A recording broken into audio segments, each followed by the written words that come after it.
इस दुनिया में हर इंसान किसी न किसी परेशानी से गुजर रहा है। आज अगर हम अपने आसपास देखें तो एक बात बहुत साफ नजर आती है। लोगों के पास सब कुछ है, फिर भी दिल से खुश नहीं है। बड़े बड़े घर हैं, मोबाइल, गाड़ी, पैसा है, लेकिन सुकून नहीं है।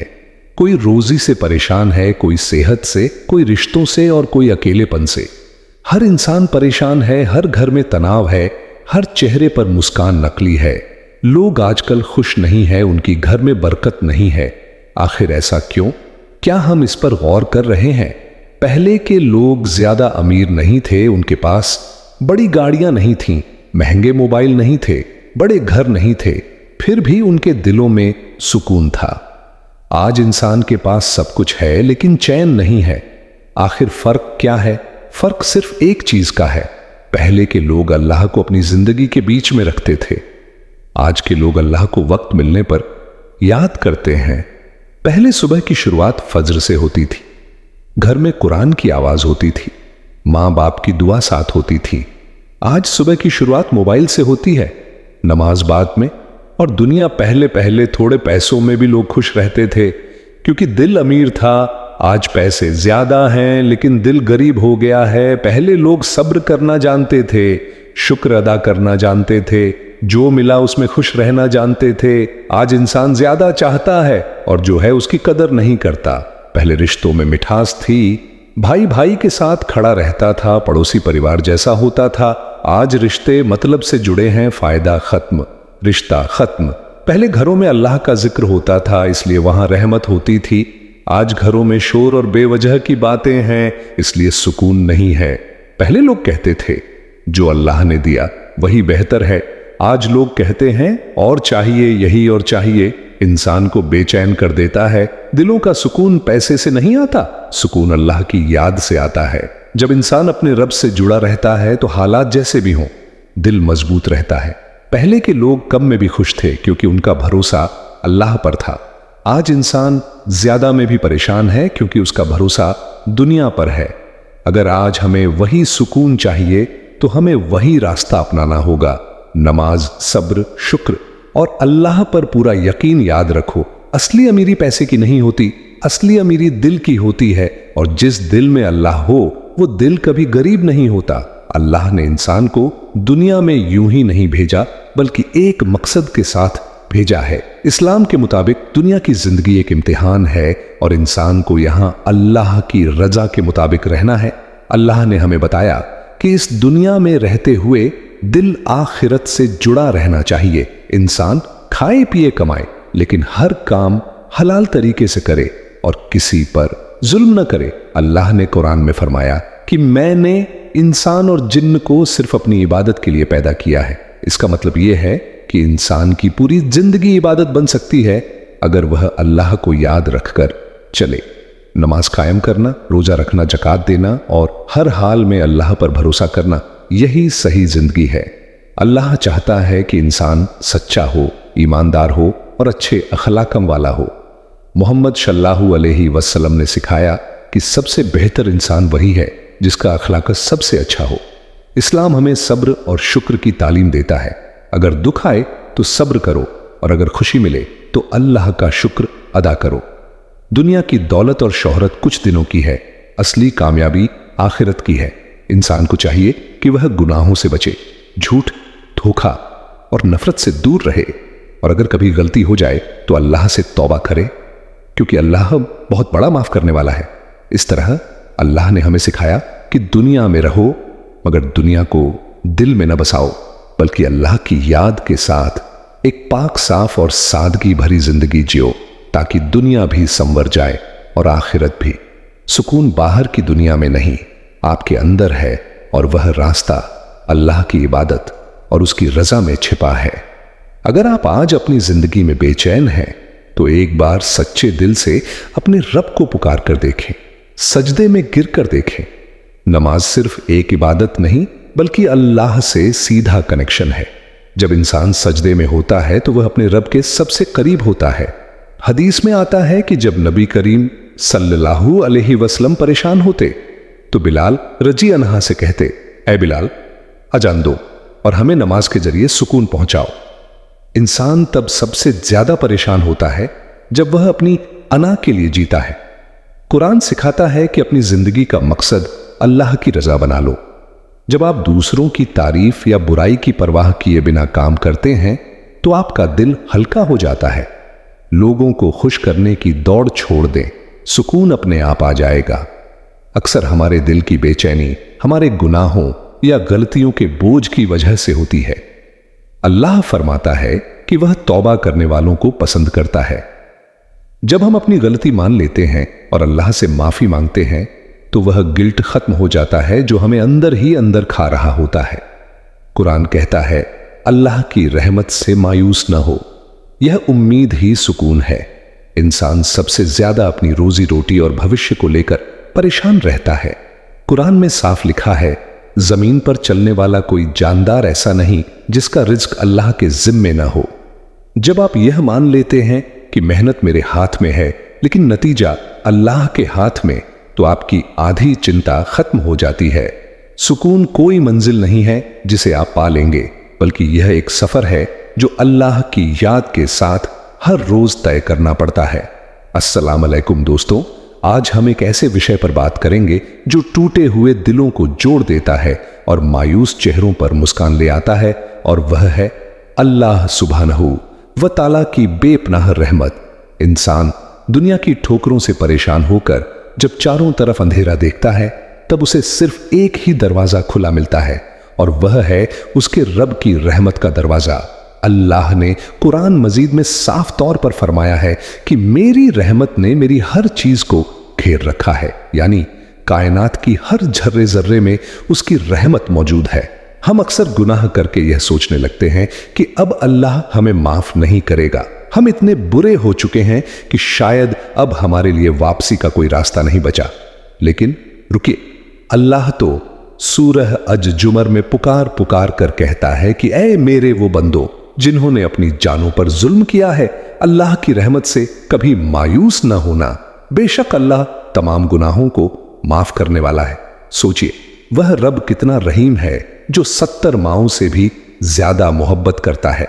एक मां अपने बच्चे को आग में जलते नहीं देख सकती, तो वह रब जिसने हमें पैदा किया वह हमें तड़पता हुआ कैसे देख सकता है।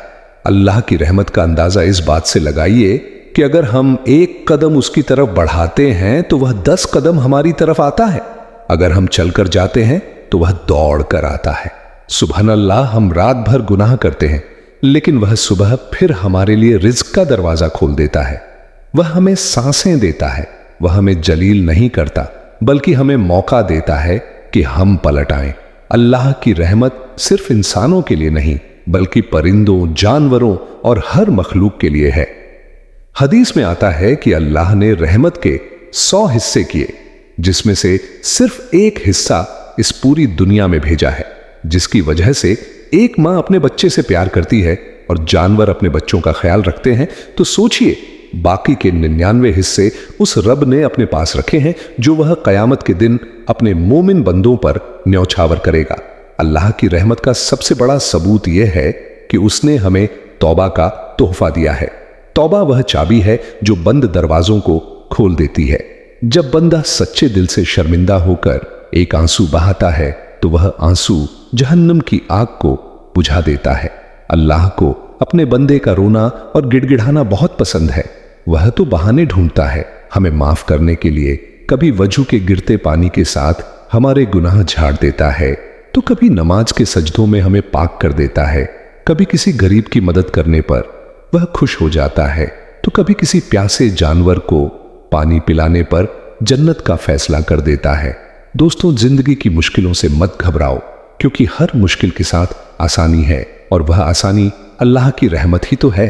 अगर आज आप परेशान हैं, बीमार हैं या माली तौर पर कमजोर हैं, तो याद रखिए कि आपका रब आपको देख रहा है और उसकी रहमत का साया आपके ऊपर हमेशा है। बस जरूरत है तो उस पर यकीन रखने की और उससे मांगते रहने की, क्योंकि वह देने वाला है और उसे मांगना पसंद है।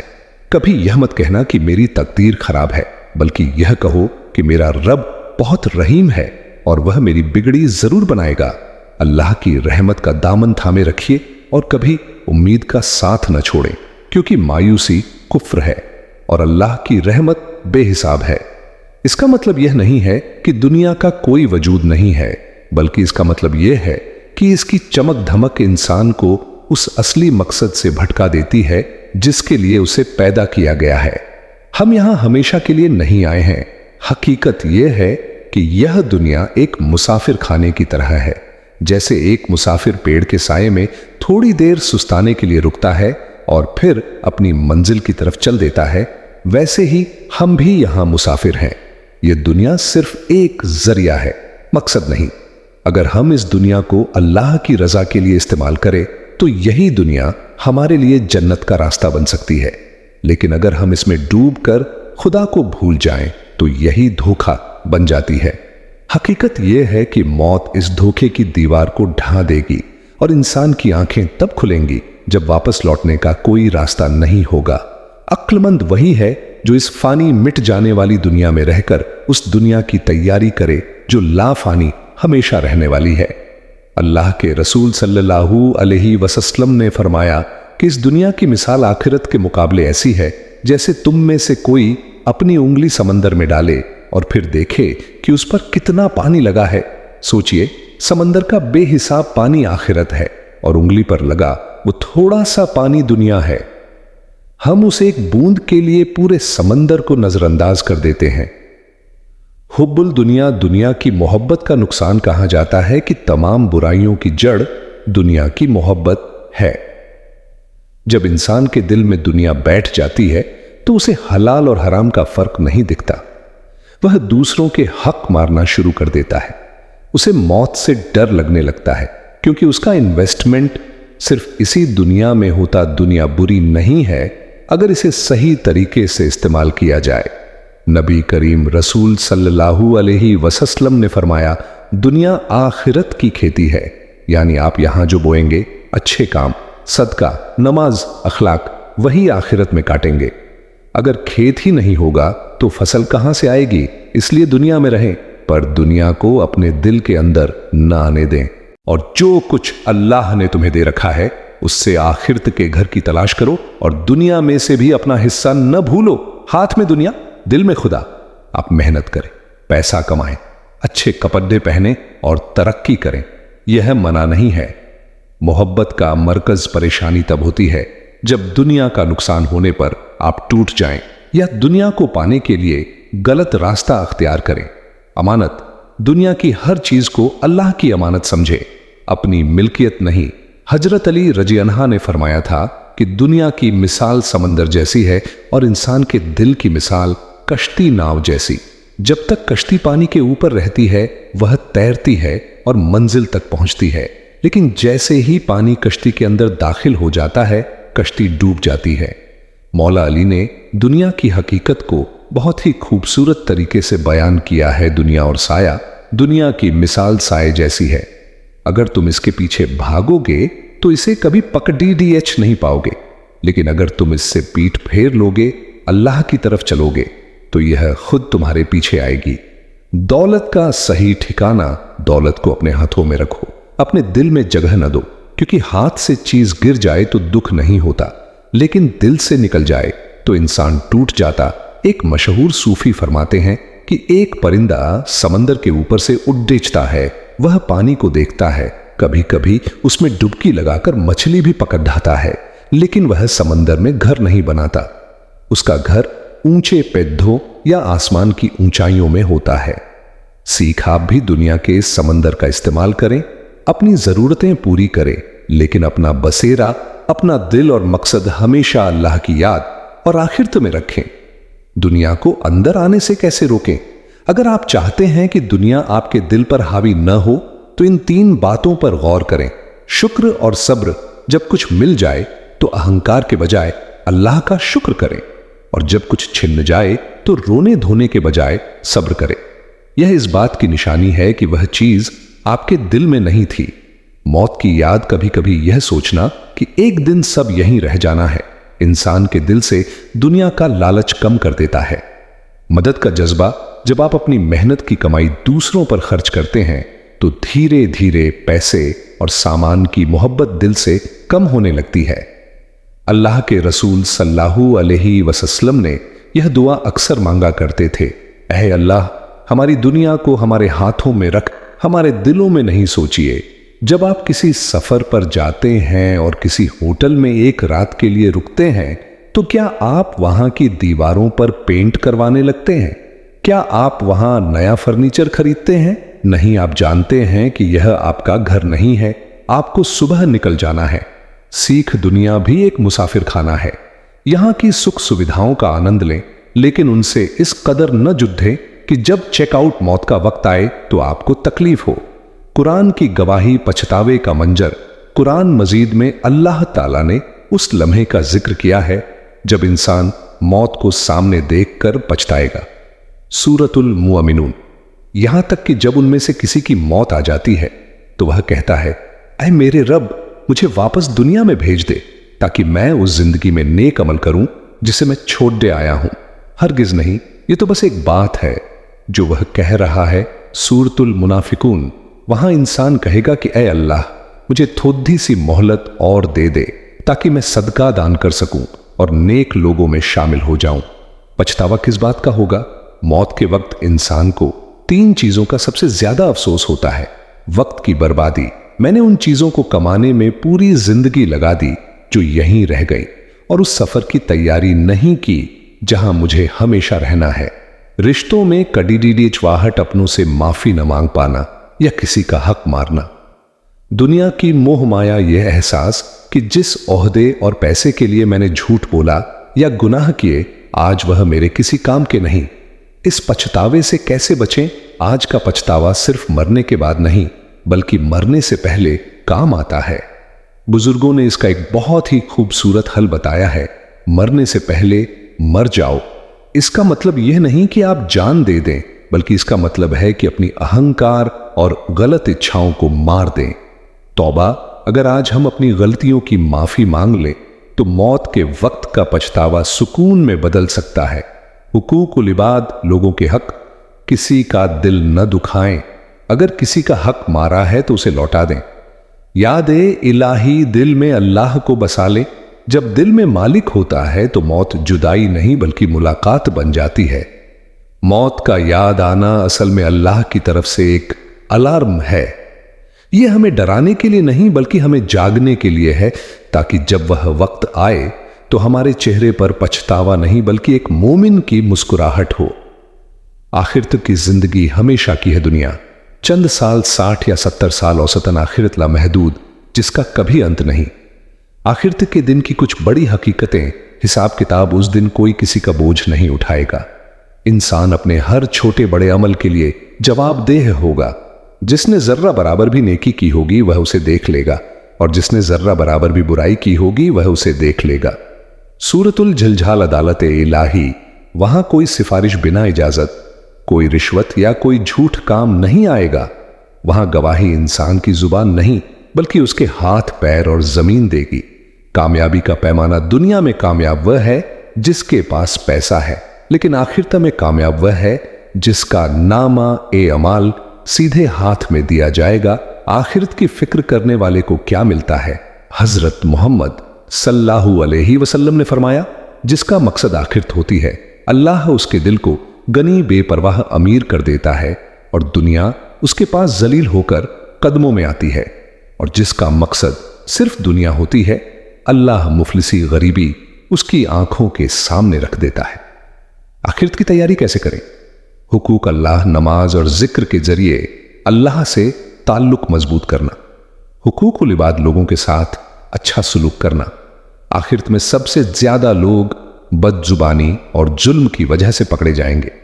सदका ए जारिया, कोई ऐसा नेक काम कर जाना जिसका सवाब आपके मरने के बाद भी मिलता रहे, जैसे कुआं खुदवाना, पेड़ लगाना या किसी को अच्छी तालीम देना। एक बहुत ही रूहानी बात बुजुर्ग फरमाते हैं कि आखिर तक का डर इंसान को अल्लाह से दूर नहीं करता बल्कि उसके करीब ले जाता है, क्योंकि वहां एक मोमिन की मुलाकात अपने असल मालिक अल्लाह से होनी है। इस्लामी अकीदे के मुताबिक जब एक नेक इंसान की रूह कब्ज की जाती है तो उसके लिए अल्लाह की तरफ से रहमत के फरिश्ते आते हैं। नेक रूह के लिए यह मुलाकात एक खुशी का लम्हा होती है, क्योंकि वह अपने असल मालिक की तरफ लौट रही होती है। कुरान में जिक्र है, ऐ इत्मीनान वाली जान, अपने रब की तरफ लौट चल, इस हाल में कि तू उससे राजी और वह तुझसे राजी। सूरतुल फज्र, आखिर तक जन्नत में दीदार, यह सबसे ऊंचा मकाम है।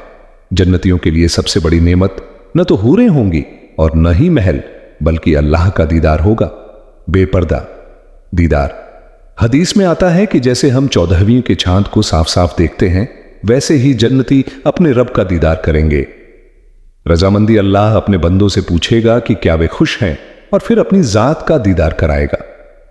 एक विचार, अल्लाह से मुलाकात की तैयारी का सबसे बेहतरीन तरीका इश्क ए इलाही और नेक अमाल, अच्छे कर्म हैं। जो अल्लाह से मिलने की चाह रखता है, अल्लाह भी उससे मिलने को पसंद फरमाता है। सूरत अल कहफ, जो अपने रब से मिलने की उम्मीद रखता है, उसे चाहिए कि वह नेक अमल करे। सूरत अल बकरह, वे नेक लोग जानते हैं कि उन्हें अपने रब से मिलना है और उसी की तरफ लौटना है। सूरत अल कयामा, उस दिन बहुत से चेहरे तरोताजा होंगे और अपने रब की तरफ देख रहे होंगे। हुकूकुल इबाद, अल्लाह के बंदों के साथ अच्छा सलूक करना, क्योंकि अल्लाह अपने बंदों की तकलीफ से बेखबर नहीं है। अल्लाह से मुलाकात का सफर असल में खुद को पहचानने से शुरू होता है। जैसा कि कहा गया है, जिसने अपने नफ्स को पहचाना, उसने अपने रब को पहचाना। एक बार एक बुजुर्ग से किसी ने पूछा, अल्लाह तो दिखाई नहीं देता, फिर उससे मुलाकात का यकीन कैसे हो? बुजुर्ग ने मुस्कुराकर जवाब दिया, हवा दिखाई नहीं देती, पर उसके बिना सांस नहीं आती। दर्द दिखाई नहीं देता, पर महसूस पूरा होता है। वैसे ही अल्लाह नजर नहीं आता, पर जब दिल टूटता है और तुम उसे पुकारते हो, तो जो सुकून मिलता है वही उसकी मौजूदगी का एहसास और उससे रूहानी मुलाकात है। दोस्तों, अगर आपको मेरा वीडियो अच्छा लगता है तो ऐसे ही दिन और कुरान की बात सुनने के लिए मेरा चैनल इस्लामिक टीवी को लाइक और सब्सक्राइब कर दीजिए। आमीन।